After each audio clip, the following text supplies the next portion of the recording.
अफगानिस्तान में तालिबान राज की तस्वीरें पूरी दुनिया को हैरान कर रही हैं। तालिबान के आतंक का नया वीडियो सामने आया है। इस वीडियो को तालिबान के काबुल पर कब्जा करने के बाद किसी अफगानी नागरिक के खिलाफ हिंसा की पहली तस्वीर है।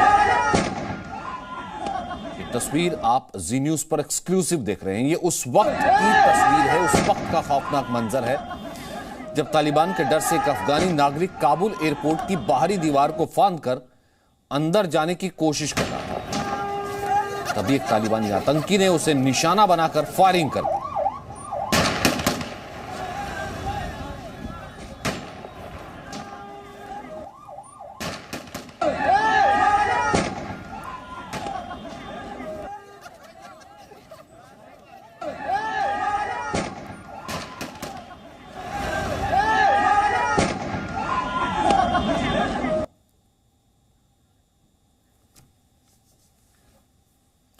अफगानिस्तान में तालिबान के कब्जे के बाद जो लोग वहां फंसे हैं उनसे जुड़ी एक और बड़ी खबर। गृह मंत्रालय ने वीजा नियमों की समीक्षा करते हुए ई इमरजेंसी वीजा की शुरुआत की है ताकि लोगों को जल्द वीजा मिल सके। जो लोग लगातार ट्वीट कर रहे हैं, जो लोग लगातार वहां पर फंसे हुए हैं, जो लोग लगातार ये कह रहे हैं कि उन्हें वहां से निकाला जाए, जो कमीशन में थे या भारतीय प्रोजेक्ट्स में थे, तमाम लोग वहां पर हैं। गृह मंत्रालय ने अब वीजा नियमों की समीक्षा की है। ई इमरजेंसी वीजा की नई कैटेगरी की शुरुआत की है।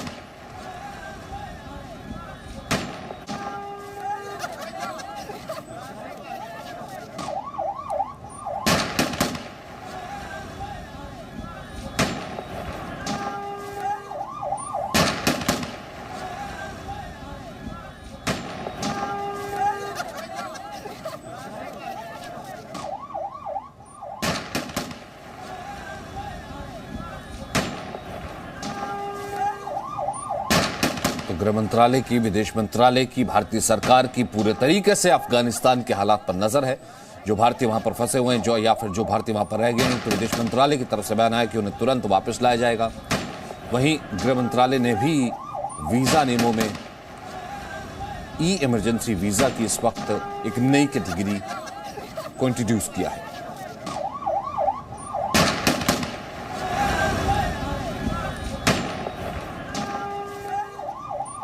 अब हम आपको दिखाते हैं उस वक्त का खौफनाक मंजर जब लोग अफगानिस्तान से भाग रहे थे। तभी तालिबानी आतंकी ने लोगों पर फायरिंग कर दी।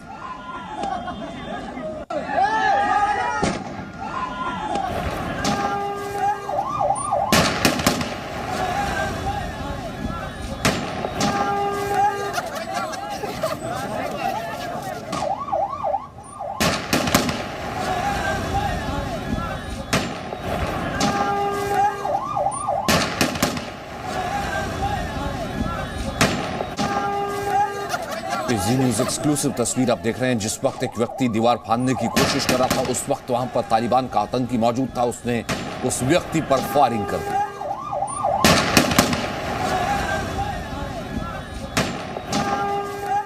वहीं अफगान संकट पर अमेरिकी राष्ट्रपति जो बाइडेन ने राष्ट्र को संबोधित किया। उन्होंने अफगानिस्तान से अमेरिकी सैनिकों की वापसी के फैसले का बचाव किया और अफगान संकट के लिए सारा ठीकरा अफगान लीडरशिप पर फोड़ दिया।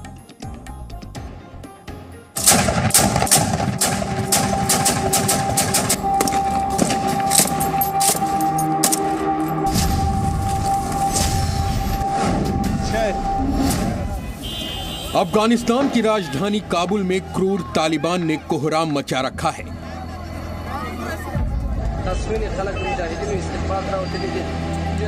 इस घोर संकट के लिए दुनिया भर में अमेरिका की आलोचना हो रही है। अमेरिकी राष्ट्रपति जो बाइडेन इसीलिए सामने आए और अफगान में बिगड़े हालात पर राष्ट्र को संबोधित किया। उन्होंने क्या कुछ कहा, उनके बयान से अफगानिस्तान को राहत मिली या अफगानिस्तान के नागरिकों की आफत अब और बढ़ जाएगी, ये जानकारी हम आपको जरूर देंगे। उससे पहले काबुल में तालिबान के आतंक का ये नया वीडियो देखिए।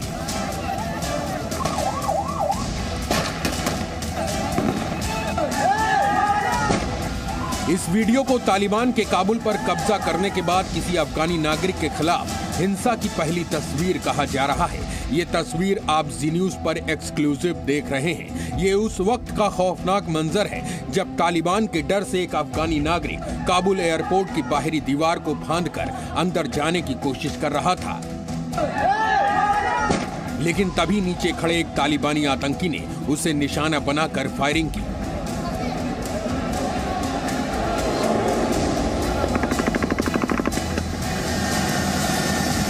काबुल एयरपोर्ट से लोगों के डर और दहशत की ऐसी कई और तस्वीरें एक दिन पहले भी आईं, जब रनवे पर अमेरिका के C-17 ग्लोब मास्टर के टेक ऑफ के दौरान उस पर चढ़ने के लिए कई लोगों ने अपने जान की बाजी लगा दी। किसी ने विमान के विंग्स पर बैठने की कोशिश की, तो कुछ लोग टायर के सहारे ही विमान से लटक गए और विमान जब हवा में आया तो 2 लोगों के आसमान से जमीन पर गिरने की तस्वीरें भी पूरी दुनिया ने देखी। इतना ही नहीं, काबुल की सड़कों पर तालिबान के टैंक भी नजर आने लगे हैं। अफगानिस्तान की सड़कों की जो सूरत हाल थी वो थोड़ी सी कशीदा नज़र आई। लोगों में खौफ का अंसर ज़रूर था। तालिबान जो हैं वो आपको जगह जगह चेक पोस्ट पर दिखते हैं। जो वो चेक पोस्ट जो कभी अफगान आर्मी कंट्रोल करती थी, अब वो तालिबान के कंट्रोल में है। काबुल से इन्हीं खौफनाक तस्वीरों के सामने आने के बाद अमेरिका के राष्ट्रपति जो बाइडेन को सामने आना पड़ा और अफगानिस्तान से अमेरिकी सैनिकों को वापस बुलाने के फैसले का बचाव करना पड़ा। I know my decision will be criticized because it's the right one. It's the right decision for our people. The right one for our brave service members who risk their lives serving our nation. And it's the right one for America. Joe Biden ने इसके बाद अफगानिस्तान में Taliban returns के लिए सारा ठीकरा अफगानिस्तान की leadership पर फोड़ दिया। उन्होंने कहा कि अमेरिका ने अफगानिस्तान की बेहतरी के लिए वहां अरबों डॉलर खर्च किए, लेकिन अफगानिस्तान के नेता देश की भलाई और बेहतरी के लिए साथ नहीं आ सके। बाइडेन ने अशरफ गनी के देश छोड़कर भाग जाने और अफगान फोर्सेस के बिना लड़ाई लड़े ही हार मान लेने को तालिबान राज की बड़ी वजह बताया। So what's happened?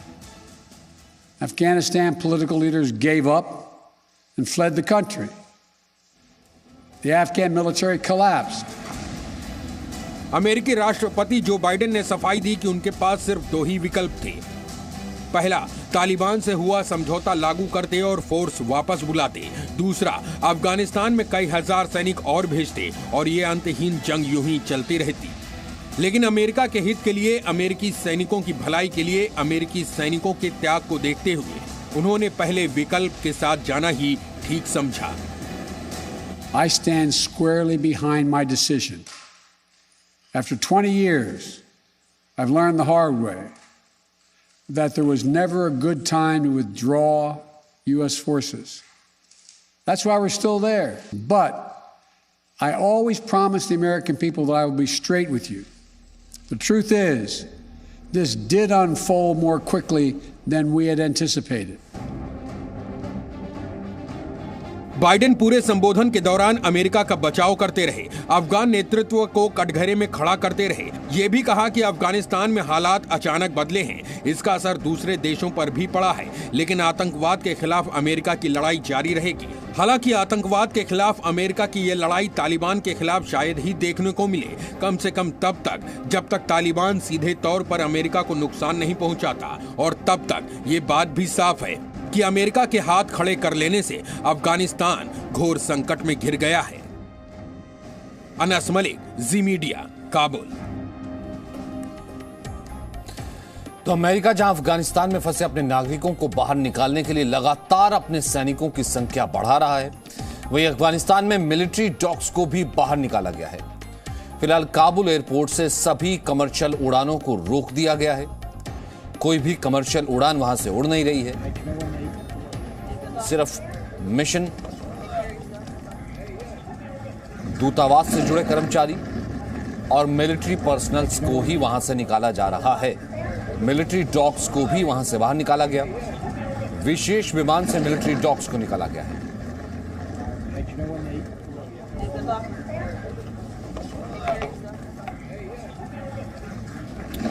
Ravindra Singh robin इस वक्त हमारे साथ मौजूद हैं, साथ ही साथ हमारे साथ मनीष शुक्ला भी मौजूद हैं।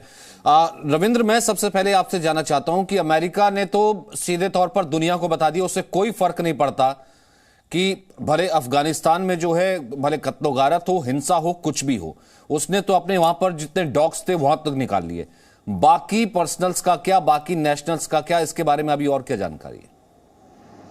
अमेरिका ने तो इस बात की धमकी भी दे दी है कि अगर उनके पर्सनल को कोई नुकसान पहुंचता है तो तालिबान को भयंकर नतीजे भुगतने पड़ेंगे। इस तरह की वार्निंग भी दे दी है। लेकिन जो बाकी के ऑफिशियल्स तो निकल के आ रहे हैं अभी, भारत के भी एम्बेसडर और इंडियन एम्बेसी का जो स्टाफ है वो भी कुछ देर में दिल्ली पहुंच जाएगा।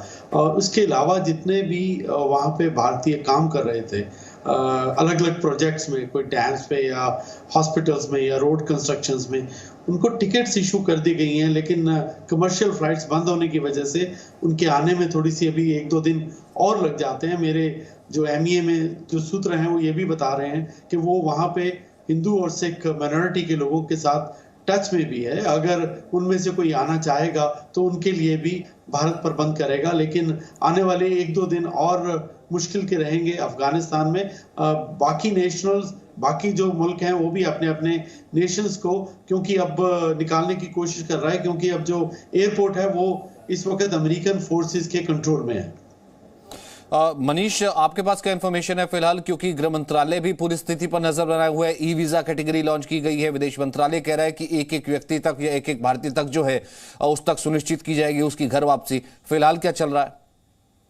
देखिए, पिछले 2-4 दिनों से खासतौर पर गृह मंत्रालय में और MEA में काफ़ी रिक्वेस्ट आ रही हैं। अफगानिस्तान में जो लोग हैं, चाहे वो हिंदू हैं या सिख हैं या जो अफगानी वहाँ के हैं, वो भारत की तरफ मूव करना चाहते हैं। बड़ी संख्या में दिन रात 24 घंटे लगातार मैसेजेस आ रहे हैं। ये भी कहा जा रहा है कि चूंकि वहाँ पे हमारा मिशन काम नहीं कर रहा है, तो अफगानिस्तान में जो लोग हैं जो इंडिया आना चाहते हैं उनको मालूम नहीं है कि किस तरीके से कहाँ वीज़ा के लिए अप्लाई किया जाए। हालांकि कुछ इमरजेंसी नंबर जरूर दिए गए हैं और इसीलिए सरकार ने ये फैसला किया है कि तुरंत जिनको सबसे ज़्यादा ज़रूरी है इनको बुलाना, उसके लिए खास तरीके का वीज़ा कैटेगरी, ये इमरजेंसी वीज़ा इंट्रोड्यूस किया गया है। दूसरी बड़ी बात, अगर आप सिचुएशन देखें तो तालिबान धीरे धीरे अफगानिस्तान के अंदर कब्जा तो पहले ही कर चुके हैं, लेकिन जो उनकी पुलिसिंग सिस्टम है वो अब स्ट्रॉन्ग कर रहे हैं। यानी वो जगह जगह उनके चेक पोस्ट हैं, घर घर में जाकर के वो चेक करते हैं कि किसके घर में कौन अफगानिस्तान आर्मी में काम कर रहा है या काम करता था, उसके रिकॉर्ड ले रहे हैं। और पूरे सिचुएशन को अगर आप इंटरनेशनली देखें तो दुनिया लगता है खास तौर पर 2 भागों में डिवाइड हो रही है। मोस्टली जो कंट्रीज हैं यूरोपियन या US, वो लोगों की सिक्योरिटी और जान माल को लेकर के ज़्यादा फिक्रमंद है। वहीं पर अगर आप देखें तो चाइना, रशिया और पाकिस्तान तो हमेशा से ही खैर ये जो दोनों देश हैं वो खुल करके तालिबान के सपोर्ट में आ गए। कल भी हमने देखा रशियन एम्बेसी और रशियन की तरफ से भी ये स्टेटमेंट आया था कि हालात अब सही हैं और तालिबान के साथ वो मिलकर काम करना चाहेंगे। तो अब ये देखने की बात है कि किस तरह की आगे सिचुएशन जाती है। लेकिन जाहिर तौर पर अभी भी बड़ी संख्या में मुझे भी कई लोगों ने अफगानिस्तान से अप्रोच किया कि उनके वीज़ा को जल्दी से जल्दी दिलाया जाए, क्योंकि उन्हें मालूम नहीं है कि कहाँ कैसे अप्रोच करना है। तो जाहिर तौर पर अभी ये आप नहीं कह सकते। बात है, जैसे जैसे वक्त आगे बढ़ रहा है उनको ये भी मालूम है कि तालिबान फिर उसी तरीके का करैक्टर दोबारा दिखाना शुरू हो गया है। जैसी वो तस्वीर सामने आई कि सरेआम जो है एक व्यक्ति को गोली मार दी गई जो कि दीवार पर चढ़ा हुआ था, और भी ऐसी कई तस्वीरें जो हैं। और अब पुलिसिंग और जो कि तालिबान शांति लेकर के आएगा या फिर तालिबान किसी तरीके की वहां पर लोगों को तंग नहीं करेगा, वो सब तस्वीरें जो है खारिज होनी शुरू हो गई हैं। लोगों के घरों तक दस्तक देनी और लोगों के घरों में इस वक्त रेड करना तालिबान ने शुरू कर दिए। ये लगातार खबरें अफगानिस्तान से आ रही हैं। वहीं बड़ी खबर यह भी आ रही कि काबुल से भारतीय राजदूत रुदेंद्र टंडन और सभी दूतावास कर्मचारियों को लेकर एक विमान काबुल से रवाना हो चुका है और यह विमान 1 घंटे में दिल्ली पहुंच जाएगा। फिलहाल काबुल में भारतीय दूतावास को बंद कर दिया गया है। यह बड़ी खबर है कि काबुल में भारतीय दूतावास को बंद कर दिया गया है और काबुल से भारतीय दूतावास के अधिकारियों को और एम्बेसडर को लेकर के वो विमान घंटे भर के अंदर दिल्ली भी पहुंच जाएगा। और इसी का जिक्र रविंद्र आप कर रहे थे कि वहां जो है एम्बेसी के सभी अधिकारियों को निकाल लिया गया है या फिर उन्हें वहां से रवाना कर दिया गया है? जी हाँ, इस तरह की खबर आ गई है। MEA ने भी MEA के GS XPR ने भी ट्वीट किया है, और अभी उन्होंने इस ट्वीट में ये साफ जाहिर किया है कि अब वहाँ पे एम्बेसडर और स्टाफ को निकाल लिया जाएगा। लेकिन जब तक ट्वीट उनका किया गया है, शायद एक प्रिकॉशन ली गई थी कि जहाज उड़ने तक या उसके बाद ये ट्वीट किया जाए। हमारी जानकारी के मुताबिक लगभग 1 घंटा हो चुका है वहाँ से जहाज को टेक ऑफ किए, और जो स्टाफ है और कुछ लोग जो वहाँ पे इंडियन स्टाफ एम्बेसी में थे, उन सबको लेके जहाज एयरफोर्स का जहाज भारत पहुँचने वाला होगा। और फिलहाल वो जो भारतीय जो वहाँ पर आपने कहा कि जैसे कि कुछ और प्रोजेक्ट्स में लगे हुए हैं, कुछ भारतीय और भी हैं जो कि अब किसी और काम से या किसी रोजगार के सिलसिले में वो जो वहाँ पर गए हुए थे, हो सकता है कि एम्बेसी के सर्च में ना हो। अब क्योंकि दूतावास जब बंद कर दिया गया है, वो फिर किस तरीके से टच में रह सकते हैं? उनको टिकट्स वगैरह इशू की गई है, उसके लगा ई-वीज़ा शुरू कर दिया गया। भारत ने हेल्पलाइन भी अपनी एक जारी की है, और ये उनकी लिस्ट बन चुकी है। लगभग 300 के करीब भारतीय जो वहाँ पे हैं, उनको लाने के लिए 2 जहाज ऑलरेडी स्टैंड बाय 2 दिन से वहाँ पे हमारे कल से वहाँ पे खड़े हैं दिल्ली एयरपोर्ट पे। जैसे कमर्शियल फ्लाइट शुरू होती है, एक जो हमारे सूत्र बता रहे हैं कि आने वाले 1-2 दिन में कमर्शियल फ्लाइट शुरू हो जाएंगी और उनको ले आएंगे। बहुत सारे भारतीय ऑलरेडी काबुल एयरपोर्ट पे पहुँच चुके हैं। और फिलहाल मनीष, क्या ऑफिशियल स्टैंड भारत की तरफ से कुछ आया है, या फिर अभी भी ये है कि सबसे पहले सभी भारतीयों को सुनिश्चित लेकर के आया जाए, उसके बाद ही तालिबान या फिर वहाँ कैसे जो है वो सरकार बनाता है या नहीं बनाता है, या फिर क्या करता है, उसके बारे में कुछ ऑफिशियल वर्जन जारी किया जाए? देखिए, जब भी भारत सरकार से ये पूछा जाता है कि अफगानिस्तान को लेकर के वो क्या कमेंट करना चाहेंगे, अगर आप देखें तो भारत का जो स्टैंड है वो अभी तालिबान को लेकर के पिछले 2-3 दिनों बात किया जाए तो ज़रूर वो हालात को लेकर के चिंताजनक स्टेटमेंट देते रहे हैं। लेकिन किस तरीके से वो अगर तालिबान पावर में आता है और भारत सरकार क्या उनके साथ अपने डिप्लोमेटिक मिशन को जारी रखेगी, क्या कूटनीतिक संबंध बनाए जाएंगे, इसको लेकर के अभी बात सही साफ तौर पर नहीं कही जा रही। जाहिर तौर पर भारत ये देख रहा है कि किस तरीके से दुनिया का देशों का व्यू है। कल UNSC का अगर आप स्टेटमेंट देखें, और सारे देशों ने मोस्टली जो क्रिटिसाइज किया और अफगानिस्तान के लोगों की सिक्योरिटी, महिलाओं की सिक्योरिटी का इशू उठाया, तो ये एक बड़ा स्टेटमेंट है। दूसरी बड़ी बात है कि अगर आप देखें तो देखिए, रशिया चाइना खुलेआम सपोर्ट कर रहे हैं तालिबान को। वो यहाँ तक तैयार हैं कि अगर वो सत्ता में आते हैं तो उनके साथ वो डिप्लोमेटिक रिलेशन बना सकते हैं। लेकिन भारत को लेकर के, चूंकि भारत US के काफ़ी क्लोज है, और किस तरीके से US की पॉलिसी आगे आने वाले दिनों में होती है, लेकिन जाहिर तौर पर बैकडोर चैनल से भारत सरकार है वो तालिबान के संपर्क में है। जो हमें सोर्सेज ये बताते हैं कि पिछले 1-1.5 महीने से एक चैनल ओपन रखा गया है। अगर आप देखें तालिबान के स्टेटमेंट, तो भारत के खिलाफ वो नहीं बोल रहे हैं। वो कह रहे हैं ठीक है, भारत की कंपनियां काम करें, भारत जैसे पहले यहाँ इन्वेस्टमेंट कर रहा था वो भी करें। जाहिर तौर पर तालिबान को जरूरत है पैसे की, इन्वेस्टमेंट की, जब ऐसे वक्त में जब इकोनॉमी का बुरा हाल चल रहा है। तो अब वो सिचुएशन कैसे आगे जाती है, और ये भी देखिए सचिन कि तालिबान को कंट्रोल काफी हद तक पाकिस्तान करता है। तो क्या पाकिस्तान अलाउ करेगा कि भारत किस लेवल तक अफगानिस्तान में उसकी स्थिति बनी रहे, या उस पर चेक एंड बैलेंस रखेंगे, ये बहुत इंटरेस्टिंग होगा। जाहिर सी बात है मनीष, नजर बनाए रखेंगे हम भी, आप भी अपने सोर्सेज से बात करते रहिए। लगातार जो जानकारी है जी न्यूज लगातार पहुंचा रहा है ग्राउंड जीरो से। Presenting Zee News app available on Google Play and App Store. Download it now.